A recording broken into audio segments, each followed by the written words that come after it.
The coat still smells like rain. I know I should have returned it. I know that the moment the storm let up and the lobby of the Astoria Hotel cleared out, I should have handed it back, thanked the stranger politely, and walked into the gray St. Petersburg evening without looking over my shoulder. I didn't. I told myself it was because the rain hadn't truly stopped. Then I told myself it was because I didn't know his name. Then the days passed, and the coat stayed folded over my desk chair, and I kept finding reasons. The truth is simpler and more dangerous. I had worn something that belonged to Nikolai Vashenko. And some part of me, the part that still doesn't quite believe the story of what followed, understood, even before I understood anything about who he was, that giving it back meant ending something. I was a translator. I moved words from one world into another without leaving fingerprints. I was supposed to be invisible. He saw me anyway. And everything that came after, the blood, the cost, the choosing, began with one borrowed coat in the rain. The rain came the way rain always comes in St. Petersburg in October, not a warning, just a fact. One moment the sky was the color of old silver. The next, it had broken open.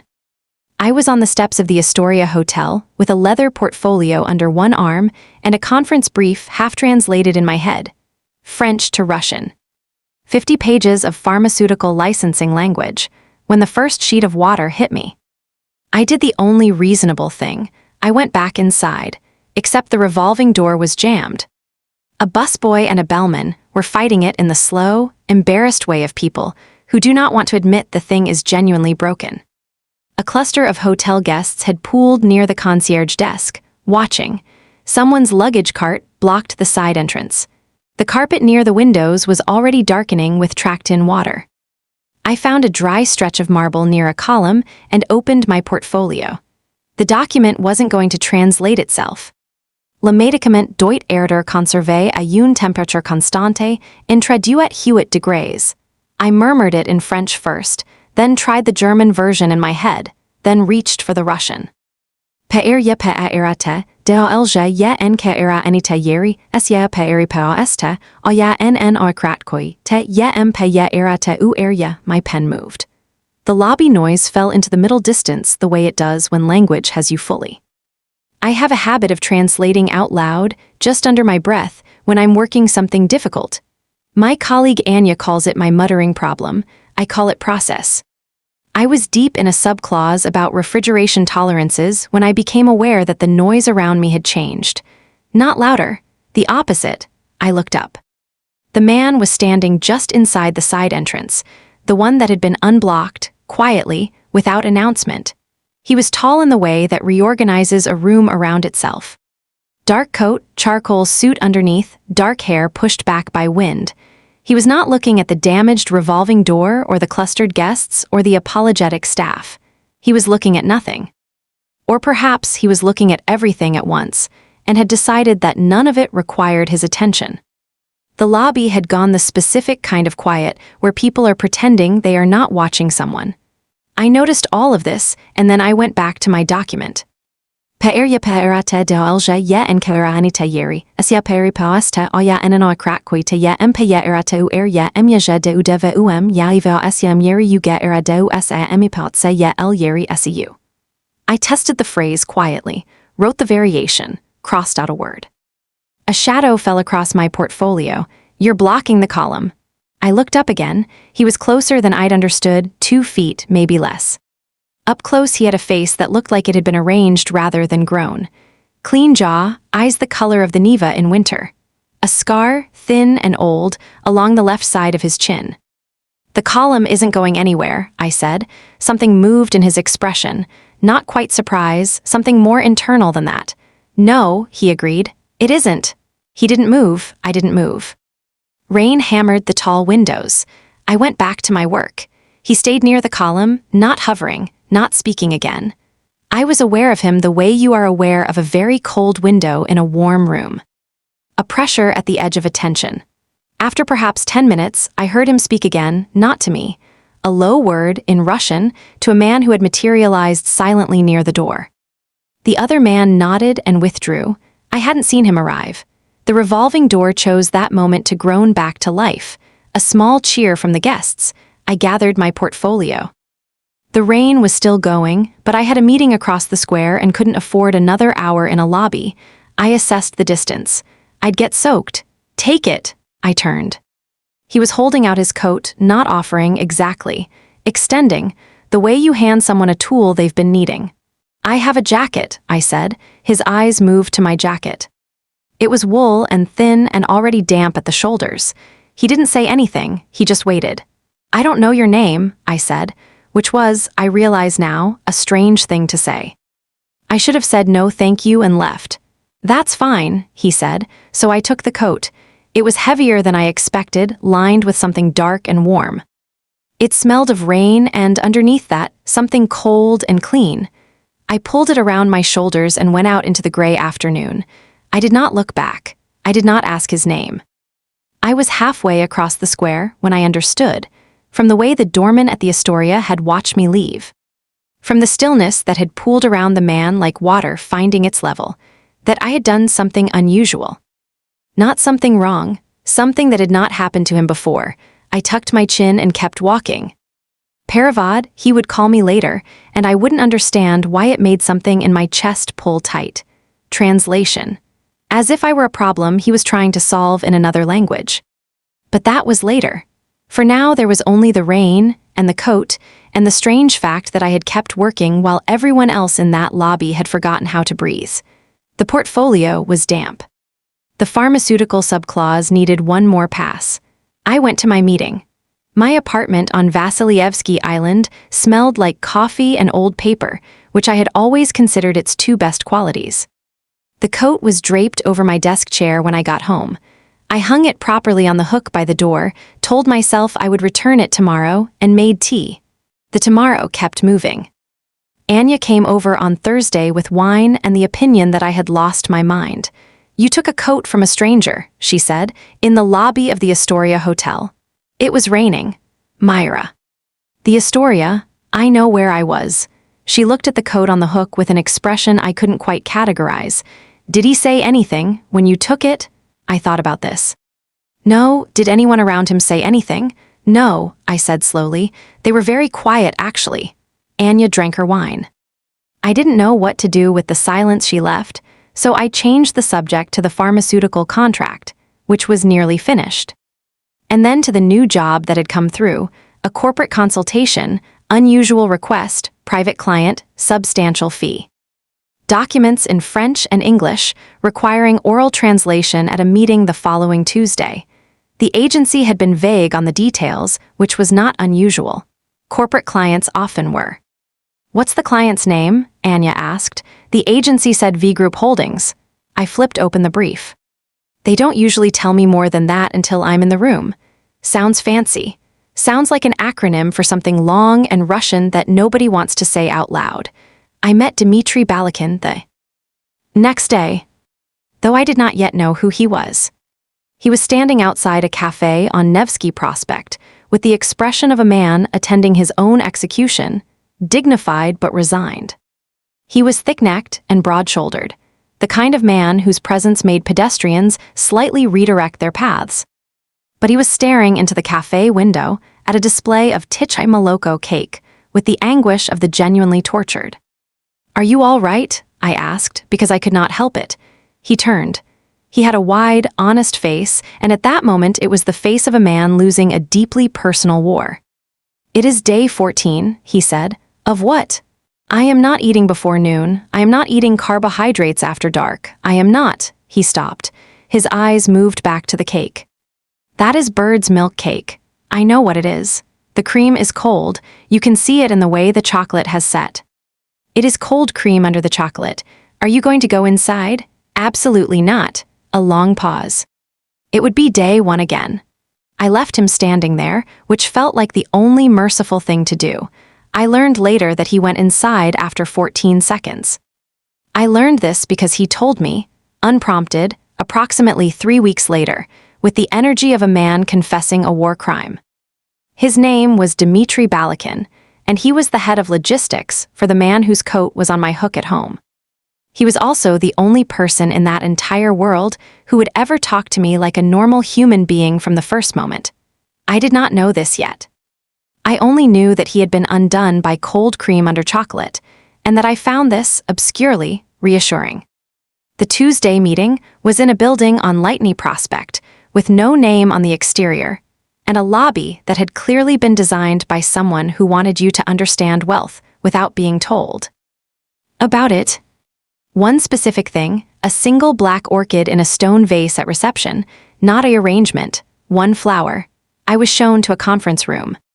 4 men were already there, 2 in dark suits, one with a phone pressed to his ear, one writing something in a notebook with the focused air of a man who does not look up for lesser things.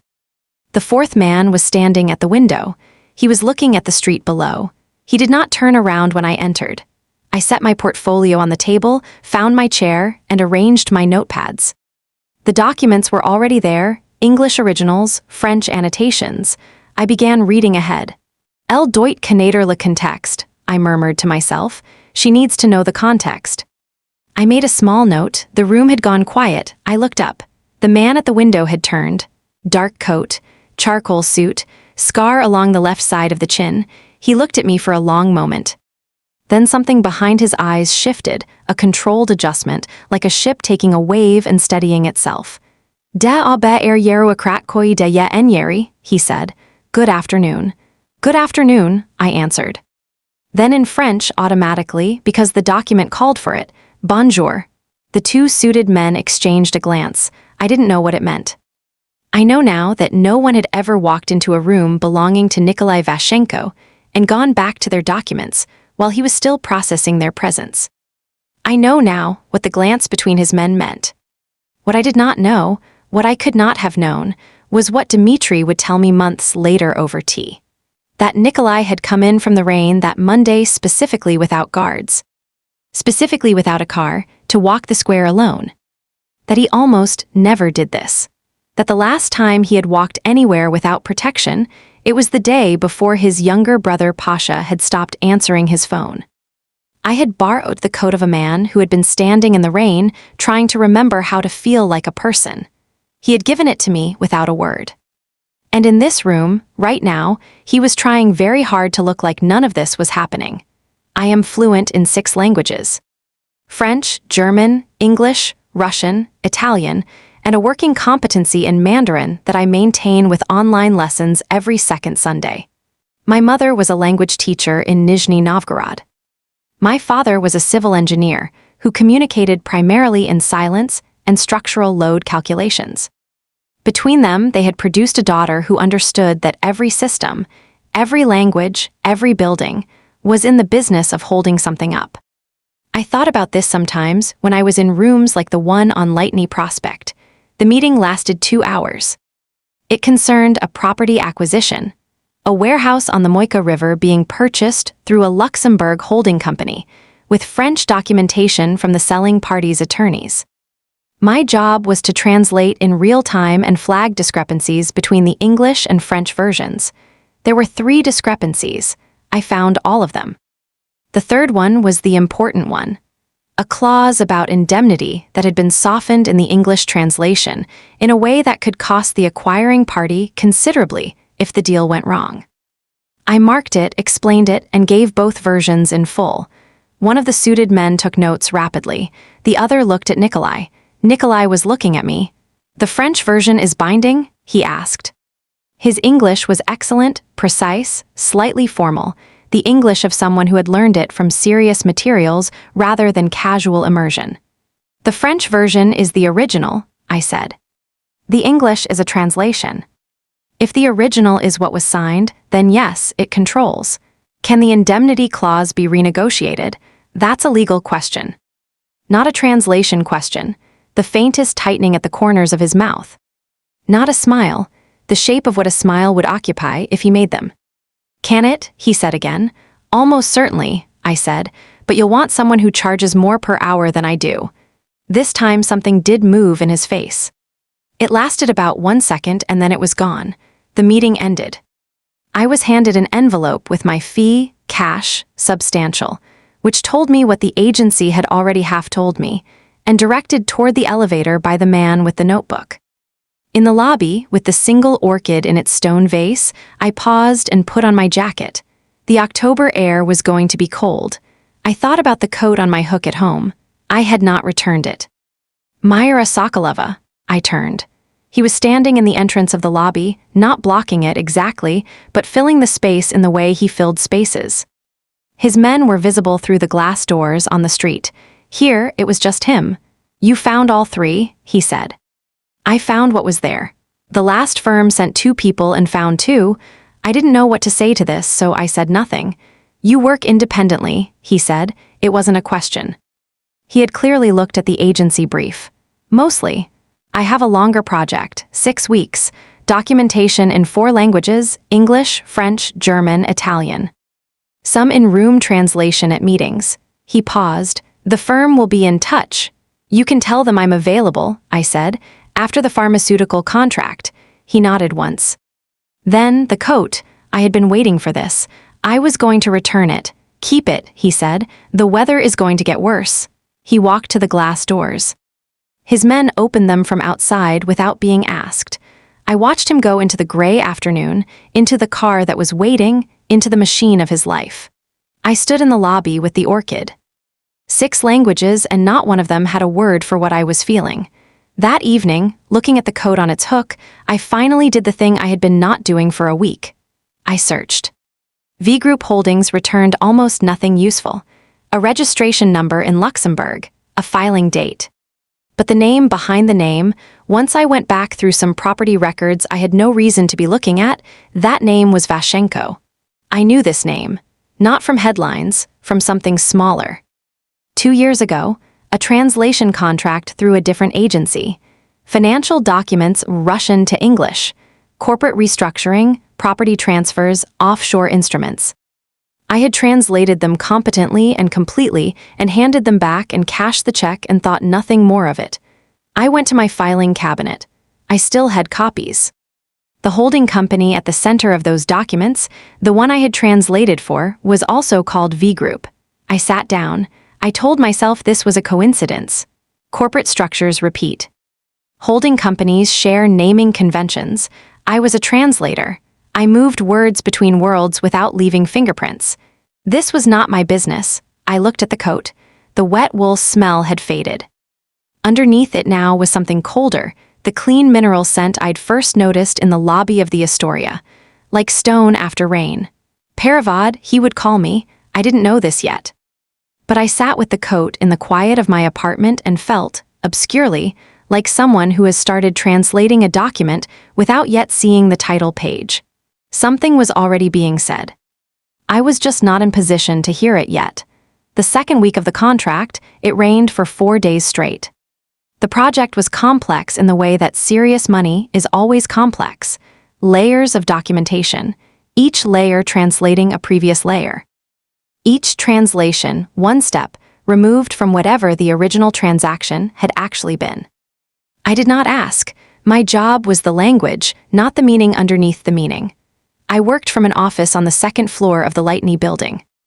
It was a good office, old desk, tall window, a view of the gray canal.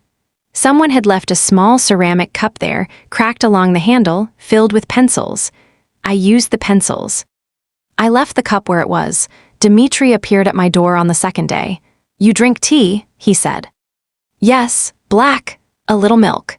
He disappeared and came back with tea and sat in the chair across from my desk with the comfortable familiarity of a man who has decided that we are going to be friends and considers the matter settled. "He reads the transcripts," Dmitri said. "Every evening, whatever you produce that day. He's paying for them. He marks them." Dmitri looked at the ceiling. "Not corrections. He marks things that surprised him. I didn't know what to do with this, so I drank my tea." Dmitri had been fasting since 6 that morning, a fact he communicated not through complaint, but through the specific quality of his attention every time someone walked past the open door with food. His diet protocol, he explained, was called the window method, eating only between noon and 8. He had been following it for 6 weeks, with the exception of 1 lapse involving Bird's milk cake and 2 lapses involving his mother's pirozhki at a Sunday lunch that he did not count because family does not count. It is a separate metabolic category. Has anyone explained this to the metabolic category? I asked. He pointed at me. That is very funny. I am going to tell the boss you are very funny. Please don't. He did anyway. The first time Nikolai came to the second-floor office, he knocked. I noted this because I suspected nobody knocked on doors for him. He was the door. He came to go over a discrepancy in a German document, a legal term that had 3 possible translations, and each one implied a different degree of liability. I explained all 3. He listened without interrupting. He asked one question, the exact right question, the one that cut to the legal distinction I'd been dancing around, and I answered it directly. Which would you choose? He asked. I'm a translator. If you had to choose. The second option, it's the most defensible in court and the original language supports it. He wrote something down. Then he looked at the document again, and for a moment his hands were still on the desk. Large hands, one with a scar across the knuckle of the index finger. Pale and old, and he was reading something on the page that had nothing to do with what we'd been discussing. Something crossed his face. Brief, private, quickly covered. I looked back at my work. You knew the difference between all 3, he said, without looking anything up. I've done commercial law translation before. Where? Berlin, mostly, a few years. He nodded once. He stood. He didn't leave. You worked at a language school, he said, before the commercial work. I looked up. How do you know that? I read your contract file from the agency. The way he said it, not apologetic, not aggressive, simply factual, like weather. The Ruskaya Zvezda school, I said. On Sadovaya Street, I left 4 years ago. He went very still, not the ordinary stillness, something deeper than that. Why did you leave? He asked. The director had financial problems. The school closed. I paused. It was abrupt. Some students were in the middle of courses. There was no real notice. I remembered this with the mild residual frustration of something that had happened to someone else. One of my students had just started intermediate German. He was quite gifted. I always felt bad that I couldn't finish the term. Nikolai said nothing. Did you have a connection to the school? I asked. No, he said. He left. I sat at the desk with the cracked cup of pencils, and the feeling that something had just happened that I did not have the language for. That evening, Dmitri appeared with takeaway food and ate it in my office with great seriousness. He had successfully reached noon. The food was a lamb kebab with lavash bread, which he consumed with the reverence of a man completing a religious ritual. He asked about you, Dmitri said, around a mouthful. He's a thorough person. No, Dmitri put down the food. This was serious then.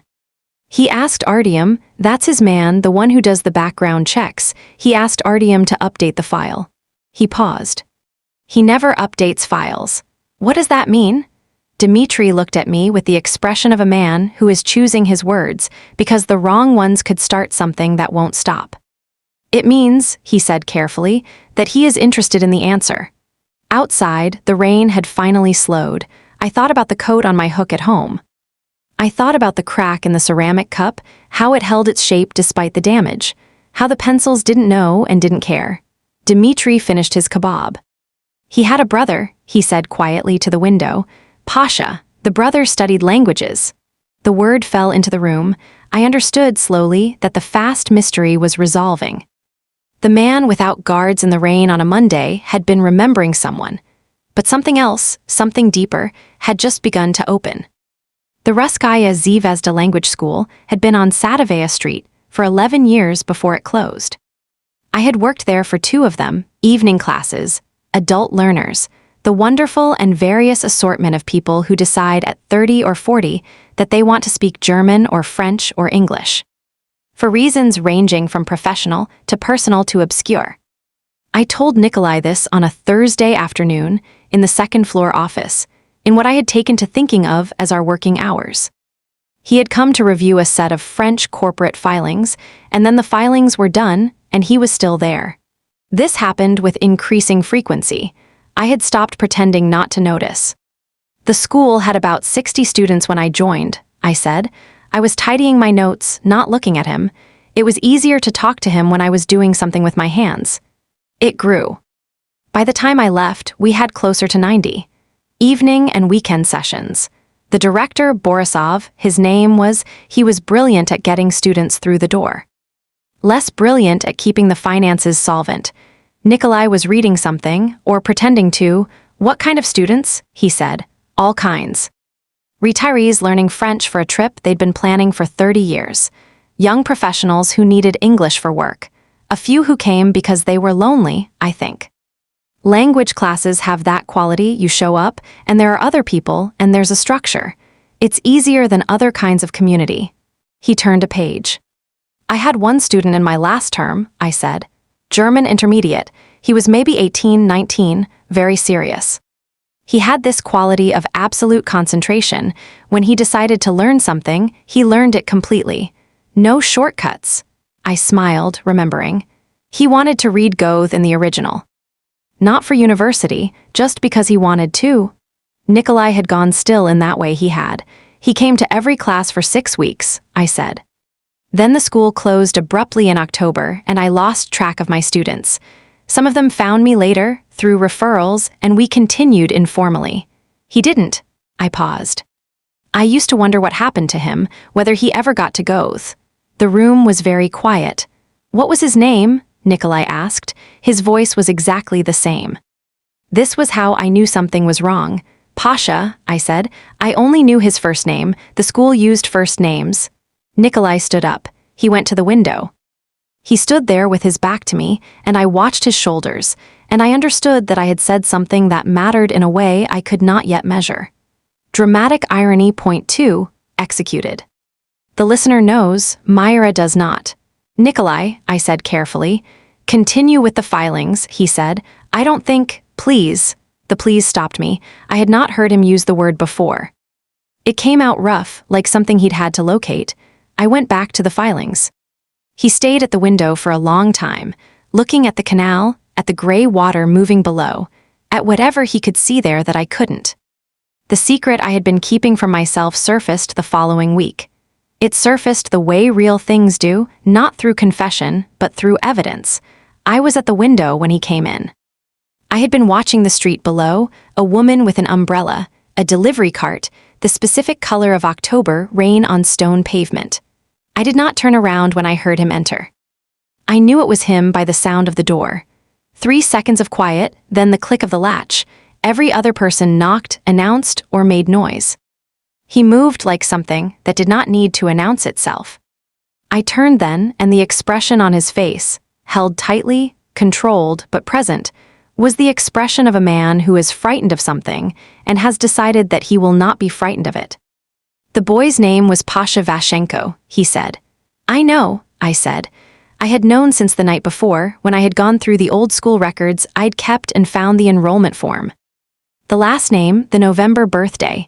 I put it together. He was my brother. A pause. He disappeared in October 4 years ago, same month the school closed. I didn't know, I said. At the time. I know you didn't. The air between us was doing something. I was afraid to name it, afraid that naming it would make it stop being what it was and start being something I had to manage. He talked about a teacher, Nikolai said, before he disappeared. He said his German teacher told him that learning a language was the closest thing to inhabiting another consciousness. That every language was a different way of being alive. He stopped. I didn't understand what he meant until just now. I could not speak. I was afraid of myself around him, and this was a new kind of afraid, not fear of what he might do, fear of what I might say. I won't confuse these things, I said finally. Meaning, the grief and the work and the thing that was building between us in this room. I know, he said. He left the document on the desk and went back to the door. His hand rested on the frame for a moment, still, deliberate, and then he left. I sat down. The cracked cup of pencils was exactly where it always was. I held it in both hands and felt the crack with my thumb. Everything was the same. Everything was different. The ambush came on a Tuesday evening. I was leaving the Lightney building at 6, which was later than usual. A German contract had needed one more pass, and I'd wanted to finish it cleanly. Dmitri had already left. He had a diet consultation at 5:30, which he attended with the seriousness of a man attending a medical board review. The street was quiet.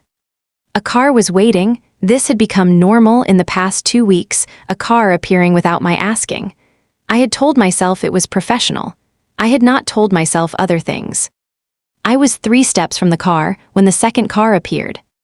It came fast from the side street, and there were men getting out of it before it had fully stopped.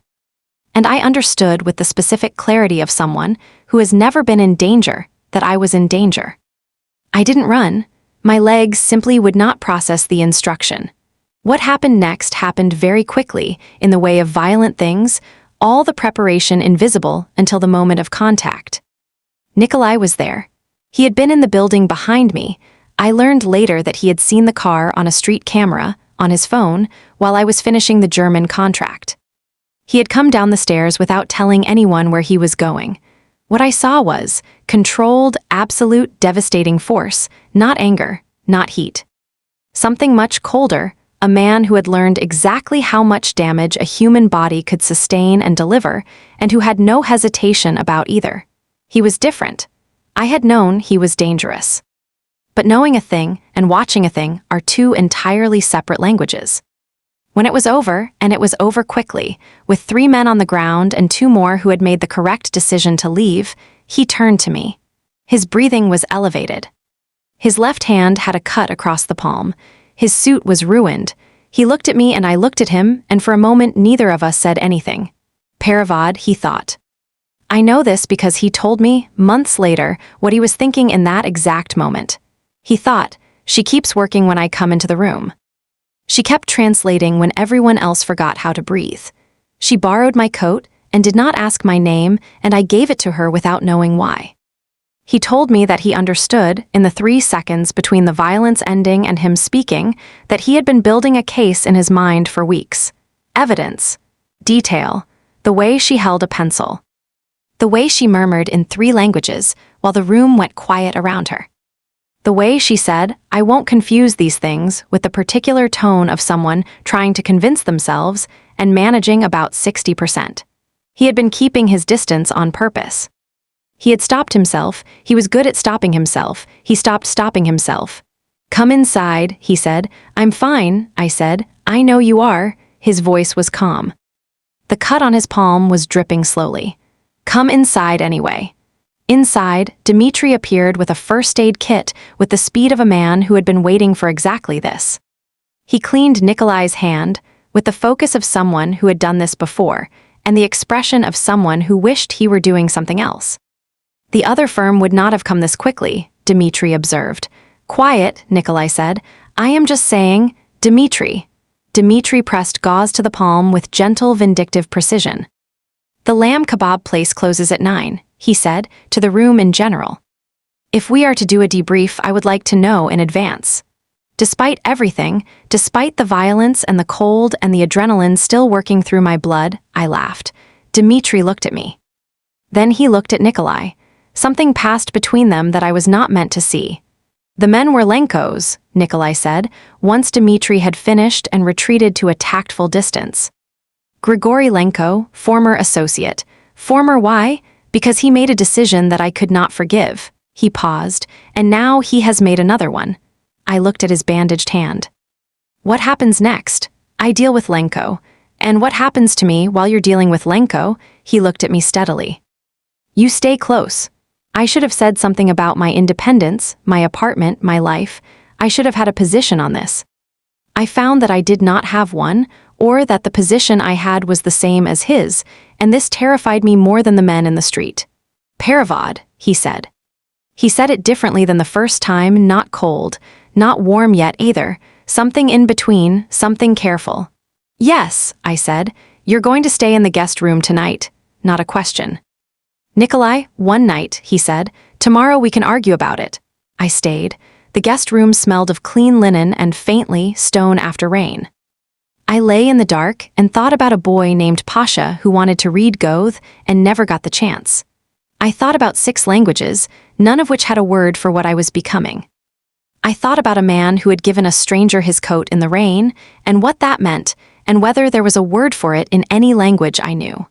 There wasn't. But I was starting to understand the grammar.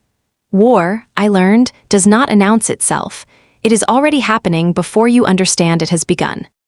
Lenko's first move had been the ambush, a probe, Nikolai called it, a test of response time, of what he was willing to protect. The second move was more precise. Anya's studio was broken into on a Wednesday night. Nothing was taken.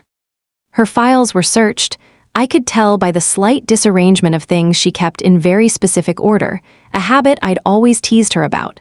Her laptop had been accessed. She called me, frightened but unhurt, and I drove to her apartment with tea and the knowledge, crystallizing as I crossed the Neva Bridge, that they had gone to her because of me. "You have to tell me what's happening," Anya said. I told her most of it. The coat, the contract, Lenko's men in the street. Not all of it, not the guest room, not the way his name had started to feel like a different language, one I was only beginning to learn. She listened with the careful attention of someone who is deciding something. "You need to leave," she said. "Not St. Petersburg, just step back. Tell them you can't continue the contract." "I know. Do you hear what I said? I said you need to." "Anya, I know." She looked at me. "But you're not going to." I had no answer.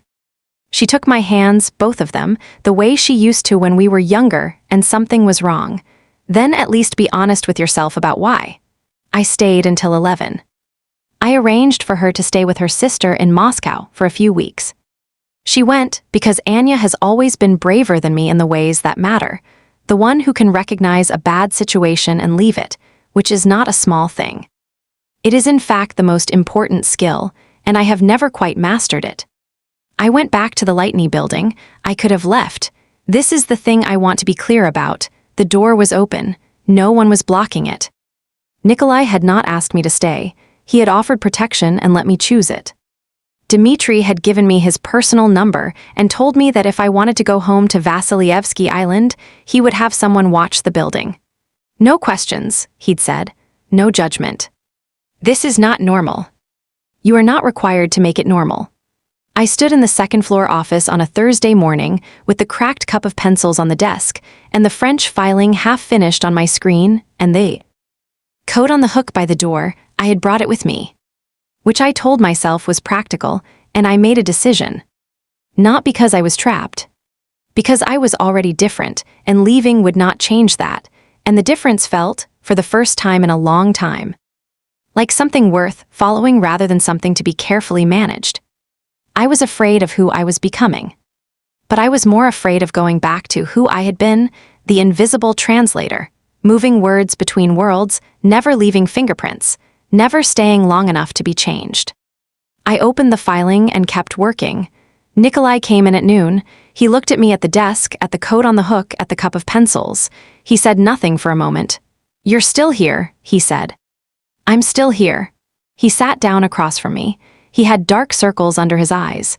He looked like a man who had been awake for 36 hours, making decisions with weights I could not calculate. "Lenko's target is information," he said. "He believes we have documents that compromise him. He's right. He wants them, and he wants me to understand that my reach has limits." He paused. "He's using you to demonstrate the limits. What does he want from me specifically? To see if I'll trade the documents to keep you safe." I absorbed this. "Will you?" I asked. He looked at me for a long time, the kind of look that has a shape that occupies space. "No," he said. I did not know, at the time, that this was the most honest thing anyone had ever said to me. That the no meant, I will find another way. I will go to war instead. I will not give him the leverage, because giving him the leverage would never actually end it. And I have been in this world long enough to know that the cost of weakness is always higher than the cost of war. What I heard was, he won't protect me if it costs him. What he meant was, I refuse to let you be a thing that can be traded. These are not the same sentence. It took me several weeks and a great deal of surviving to understand the difference. "Then I'd better finish the French filing," I said. Something moved in his face. "Quick, reel gone." "Paravad," he said, softer than before. "Yes," I said. I went back to work. He stayed, the war was here, and I had chosen to be in it. The cost of this choice had not yet arrived. It was on its way. They took me on a Friday afternoon. It was professionally done, I can say that now, with the distance of months. 2 men, a car that appeared where my ride should have been, a moment of wrongness that I noticed 1 second too late. something in the registration plate, something in the silence of the driver. Then a cloth over my mouth, and the world softening at its edges, and nothing. I woke in a room that was cold and had one window very high in the wall, showing a rectangle of gray November sky. The room smelled of old concrete and the particular cold of buildings that have not been heated all autumn. My phone was gone. My bag was gone. My coat, his coat, was gone. I sat up. My wrists were cable-tied in front of me, which was better than behind, which meant whoever had arranged this was either careless or had decided I didn't require serious restraint. I chose to believe it was the latter. It felt more actionable. I made myself breathe. In for 4, out for 4, the way my mother had taught me when I was 6 and afraid of thunderstorms. What do I know? I knew I was in a building, probably industrial, probably on the outskirts. The quality of the silence said no neighbors. I knew it was still daylight. I knew I had been unconscious for probably less than an hour, based on the sky. I knew that Grigory Lenko had taken me to make a point. And I knew this one arrived cleanly, without drama, that Nikolai would be coming. Not because he couldn't stop himself, because he would choose to. The traitor was Artyom. I understood this when he came into the room, not as a guard, but walking with the particular ease of someone on the right side of a door. He had Nikolai's number in his phone. He had been inside the building, inside the trust, for 4 years. He stood across from me with the expression of a man who has made a peace with himself that I found deeply unpersuasive. "This doesn't need to be complicated," he said. "Vashenko hands over the Lenko files, you go home, and if he doesn't, he will." "You don't know him as well as you think," I said. Something flickered in Artyom's face. Not doubt. Something more like unease, the recognition that someone who should be frightened isn't performing the right emotion. I wasn't frightened. This surprised me more than it surprised him. I was cold and my wrists ached, and I wanted tea, and I was very angry. A clean, clear anger, like a translation I had been working toward for weeks and had finally found the right word for. But I was not afraid. "He's going to find this building," I said. "You knew that when you arranged this, so what you're actually doing is giving him an address." Artyom left the room. I sat with the gray light from the high window and thought about Pasha Vashenko, who had wanted to read Goethe in the original and had studied intermediate German with complete seriousness and had disappeared in October 4 years ago. And about the brother who had been looking for the shape of that disappearance ever since, and about what it meant to learn a language, to really learn it, which is to say, to learn to think differently, to inhabit a different consciousness. Nikolai had been speaking a language I didn't have yet. I had been translating him, imperfectly, through every other language I knew. I thought I was beginning to understand. When the door opened again, it was not Artyom, it was Nikolai. He was alone, which was either reckless or confident, and with him these were often the same thing. He had a cut above his eyebrow that was recent. He crossed the room in 3 strides and crouched in front of me and looked at my face with an attention so precise it felt like being read. "Are you hurt?" he said. "Cold," I said. "My wrists." He dealt with the cable tie. His hands on my wrists were steady and careful. Then he sat back on his heels and looked at me, and the expression on his face. I had not seen this expression before. It was what happened underneath the controlled surface when the control became temporarily insufficient. "Artyom," I said, "I know." He had already known, I could tell, or he knew now. "He's been located. What happens to him?" He didn't answer. That was also an answer. I looked at his hands, at the old scar on the knuckle, the new cut on the palm, the bandage from Tuesday already fraying at one edge. "The slow mystery is Pasha," I said. "What happened to him?" He was very still. "I don't know what happened," I said. "I know he was at the school. I know the school closed in October. I know Borisov, the director, had financial trouble that appeared suddenly and from a specific direction." I paused. "Lenko was involved in the closure, wasn't he?" Nikolai looked at the floor. "Pasha found out what Lenko was," he said, "what he was using the school for. Pasha was 20 years old and he had my stubbornness and none of my caution, and he confronted Lenko directly." A pause that had weight. "They found him in the Fontanka." November 15th. The gray light from the high window. "I'm sorry," I said. He nodded once. Something passed through his face, grief, old and settled, transformed over 4 years into the very specific shape of a man who has been carrying something long enough that it has changed his posture. That's why you've been looking for him, I said. Not him, what he found. The files, he said. What Pasha died for, evidence that destroys Lenko. He looked at me. We found them.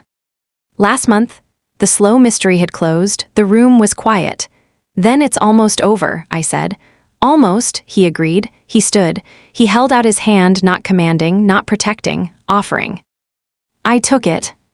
We walked out of the dark room and into the gray November afternoon, and my coat was gone, and I was cold, and his hand was warm. And somewhere behind us, Artyom was facing the weight of what he had done. It was almost over, but not yet. The reunion happened in a car park, which is not romantic, but which is true. He had come for me with 2 men and a car, and the particular kind of silence that settles over a person who has been doing something extremely focused for an extremely concentrated period of time. Later, Dmitri would tell me that Nikolai had said approximately 11 words between the moment he understood what had happened and the moment he arrived at the building on Ligovsky Prospect, where I had been. Held. 11 words for 4 hours, Dmitri had counted. In the car park, when we came out, me first, Nikolai behind. His hand briefly on my shoulder before it dropped. His 2 men had the expressions of people who have witnessed something clarifying and would like to discuss it at a later, safer time. Dmitri was by the car. He looked at me. He looked at Nikolai. He looked at my wrists, which had red marks from the cable tie that were already fading but not yet gone. I have soup, he said. In a thermos, I made it at noon. He paused. It is within the eating window, technically, if we consider that I was operating under significant duress. Dmitri, Nikolai said. Yes, get in the car. I am just saying that in a crisis, metabolic rules must be flexible, Dmitri. He got in the car. But he handed me the thermos first, and it was warm in my hands, and I drank the soup. It was mushroom. Very good, and I thought that there are people in this world who show up for you with soup, and count the words of the person who is trying not to lose you. And that this is worth more than most other things. Lenko surfaced the following day. Not in person. In a message, through channels, the way men in his position communicate when they want it understood that they are still standing. The message said, the files for the girl, 1 exchange. Nikolai sent back 2 words. Dmitri translated them for me later. In English, they meant approximately. Come yourself the week before the final confrontation, we existed in a particular suspended state that I did not have a word for in any of my 6 languages. The building on Lightney was a different place, quieter, more concentrated, with the specific quality of a room before a verdict. People moved with purpose. Doors were closed and opened with intention, and Nikolai came to the 2nd floor office every evening. We had not. There were things that had not been said that existed in the pauses and the silences and the almost touches. His hand near mine on a document, then not. His eyes finding me across the room, then returning to what he was doing. On the 4th evening, I said, you stopped yourself again. He looked up. 3 times this week, I said. I'm counting. Something in his expression, careful, contained, shifted very slightly. You stopped me in chapter 1, he said, which was not what he said, but which is what it meant in the language we had built. In the lobby of the Astoria. You were the only person in the room who did not stop when I walked in. I didn't know who you were. I know. A pause. That's not why it mattered. He came around the desk. Not quickly. He did nothing quickly when it mattered. He stood close and put his hand against the side of my face, and I turned into it without meaning to. Paravad, he said, and this time it had warmth in it, something earned through many chapters of careful restraint. That's not my name, I said. It's what you are, he said.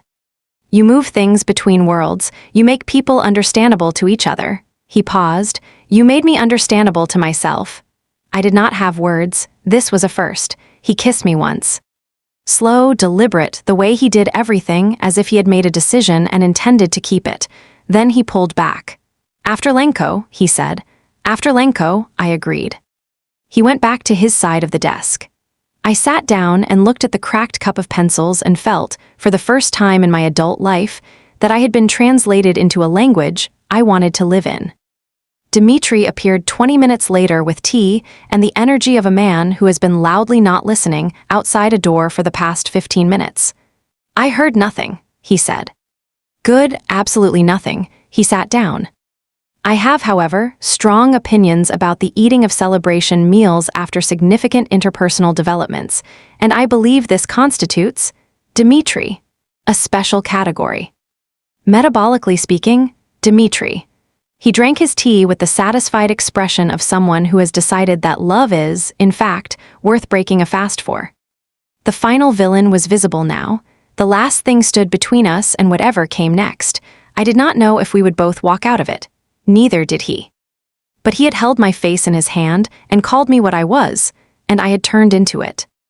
And some decisions are made not in the moment of choice, but in the 100 moments before it that have been quietly accumulating, evidence upon evidence, until the case is made. The case was made, I was staying. Lenko came himself. Nikolai had counted on this, had said, the night before, in the flat voice he used for things he had already accepted. He'll come personally. His pride is the only leverage I have left over him. His pride will make him reckless, I asked. His pride will make him present. A pause. That's all I need. They met in a warehouse on Vasilyevsky Island, which is where I am from, which felt like something, though I could not name what. Nikolai had insisted I stay in the Lightning building with 2 of his men. I had agreed, because I understood, finally, the difference between being trapped and choosing to let someone protect you. They are not the same weight, they are not the same choice. I waited. Dmitri waited with me, which he had not been asked to do and which was exactly like him. He will be fine, Dmitri said at one point. How do you know? Dmitri thought about this seriously. Because he has something to come back for, he said. Before, he had purpose. Purpose is different. He paused. Also, he is very difficult to kill. I have witnessed 3 attempts. That isn't comforting. No. But it is statistically relevant. Nikolai came back at 11:30 that night. He was intact, which was the first thing I checked. He had a split lip, and he was moving with the slight carefulness of someone whose ribs have taken some damage. But he was standing, and he was himself, and the war was over. Lenko was alive, this was his choice, and it cost him something to make it. He had the files, the evidence, the leverage of exposure. Lenko was finished without being dead, which is a more permanent kind of finished, the kind that cannot be mourned into mythology. He's gone, I asked. He'll leave the city by morning. He knows what happens if he doesn't. Nikolai sat down on the couch in the second-floor office, sat, not stood, which told me something about the ribs. Artyom is dealt with. I didn't ask the details. He looked at me across the room. The lamp on the desk was the only light, and it put half his face in shadow. And the scar along his chin, and the new split lip, and the old knuckle scar, and all the other costs written into the surface of him were very clear. Pasha would have been 24, he said. I know. He wanted to read Goes. He looked at the floor. I bought a copy. After I knew he wasn't coming back. I have it on the shelf and I've never opened it. He paused. I didn't feel I had the right. You do, I said. You do have the right. He looked up. I crossed the room and sat beside him, not touching, not yet just present, close enough that the warmth was shared. What did Goethe say? He asked. The thing Pasha wanted, I thought. I chose the German first. Heard it in my head in Pasha's careful, serious voice. The voice of a 19-year-old who had decided that you learned a language all the way or not at all. Zwei Seelen wohnen, auch, in meiner Brust, I said. Die ein will sich von der andern trennen.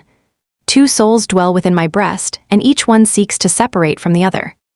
Nikolai was very still. He never told me what it meant, he said. I know, tell me, so I told him. Slowly, in Russian, in the way I had learned to tell him things, without ceremony, without making it more than it was, but not making it less. He listened the way he always listened, completely. When I finished, he put his arm around me carefully because of the ribs. I leaned into it. We did not speak for a long time. It's over, he said finally. Yes, I said.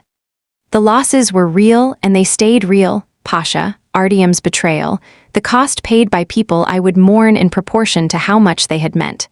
I let the losses be losses. I did not try to translate them into something easier to carry, but the war was over, and we were still here. St. Petersburg in December has a particular quality of stillness.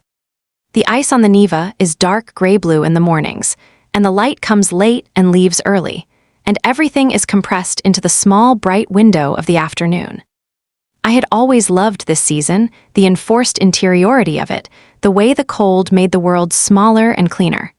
That December, I moved back to Vasilyevsky Island. Not because I had been asked to leave. Because we had discussed it, properly, over tea, in the way of two people who have survived something together and are now trying to decide what that means for how they will live. You could stay, he said, I know, but you won't. I need my apartment, I said, my desk, my files. A pause, my life, he nodded, he had known this. He was not a man who required things to be different from what they were. I'll come to you, I said, or you come to me. But I searched for the right word in 6 languages and settled on the Russian one. Prostranstvo, space. I understand space, he said. I know you do. I looked at him. That might be why you and I work. He was quiet for a moment. Then, Dmitri will be devastated. Dmitri can visit. He will, frequently. With food he has decided is within his parameters. I'll buy cake, I said. For emergencies. Something happened in his face, the full version of the thing that had always been controlled, abbreviated, held in check. He laughed. Quietly, briefly, but real. I had never heard him laugh before. He proposed in January, not on a bridge or over a restaurant dinner. In the second-floor office, where the cracked cup of pencils still sat on the desk, I had refused to let anyone replace it. He had a ring, which he put on the desk between us. It was my mother's, he said. I looked at it. Nikolai, I know what I'm asking, he said. I know what it costs. He looked at the ring, not at me. I know who I am, what I've done. What my name means in the city. He paused. I'm not asking you to pretend it's different. Then what are you asking? Whether you want the life that's actually on offer. He looked up. Not the version of me that's easier, the one that's real. I looked at the ring. Old gold, a small dark stone, worn smooth. Something passed through me, not certainty exactly. Recognition. The feeling of arriving at a sentence in a difficult text and understanding, finally, what it means. Yes, I said. He put the ring on my finger. Then he held my hand, both of his, carefully. The old scar and the new. And we sat there in the lamplit office with the winter light outside and the cracked cup of pencils and all the documents still to be translated. Perevod, he said, warm, completely, earned through every chapter that had brought us here. That's not my name, I said, as I always said. It's what you are, he said, as he always said. And this time I didn't correct him. We had a small dinner. Dmitri brought pirozhki from his mother, which he counted as not breaking his protocol because it was a celebratory situation, and also because, he said, love required sacrifice. You're eating 7, I said. Love requires significant sacrifice, he said. He toasted us with water. He cried briefly, which he blamed on the cold air from the window. The window was closed. Anya came back from Moscow. She met Nikolai, assessed him for approximately 45 seconds, and then said, You are going to be extremely difficult to have as a brother-in-law. And I think you know this. I've been told, he said. Good, she poured herself wine. As long as we're clear. He looked at me over her head with the expression of a man who has accepted a complex new arrangement and intends to honor it. I loved him then with a completeness that had nothing to do with romance, a recognition, a naming, a decision that was also somehow a discovery. The life was not simple. It would never be simple. The cost was real and would remain real. But I had been invisible for a long time, moving words between worlds without leaving fingerprints. He had seen me, and I had stayed, 7 months later. The office on the second floor is different now, better lamp, new bookshelves along the far wall. The Goethe volume finally opened and sitting on the corner of the desk, where Nikolai can see it. The cracked cup of pencils is still there. I did not let anyone touch it. It is a Tuesday in June, which is the month when sent. Petersburg refuses to let the sun set, and the whole city exists in a permanent golden twilight that should be exhausting, but is, in fact, extraordinary. We have been married for 4 months. My apartment on Vasilyevsky Island is still mine. We kept it, kept the prostranstvo, kept the version of us that has its own separate architecture. But most evenings I am here. I am working on a contract, a new one, long form, a French literary text that a Moscow publisher wants translated into Russian.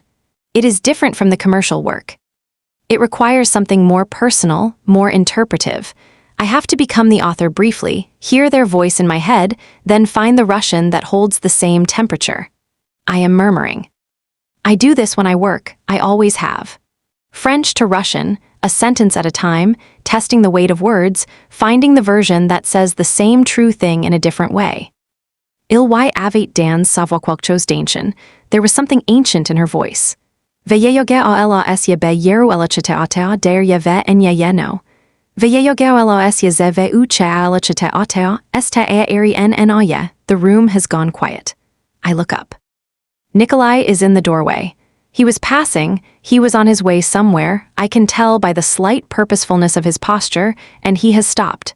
He is looking at me. His expression is the expression of a man who has been struck by something and is not going to say so. I know what he is thinking. I know because he told me, months ago in this room, that the first thing he ever noticed about me was this: that I had kept working while the whole lobby of the Astoria Hotel forgot how to breathe. That I had been somewhere else entirely. Somewhere inside language, inside the motion of moving meaning from one place to another, and he had stood near the column and felt, for the first time in a long time, that he was watching something real.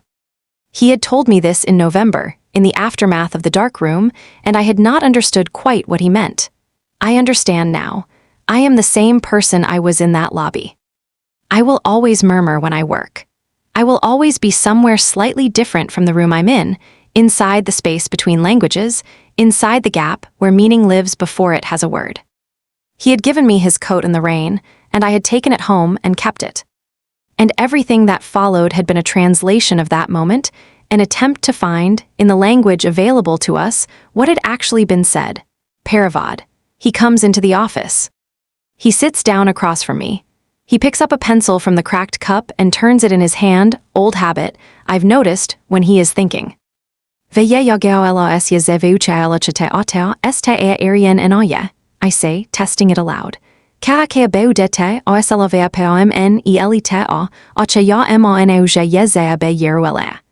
As if the words remembered what she had already forgotten.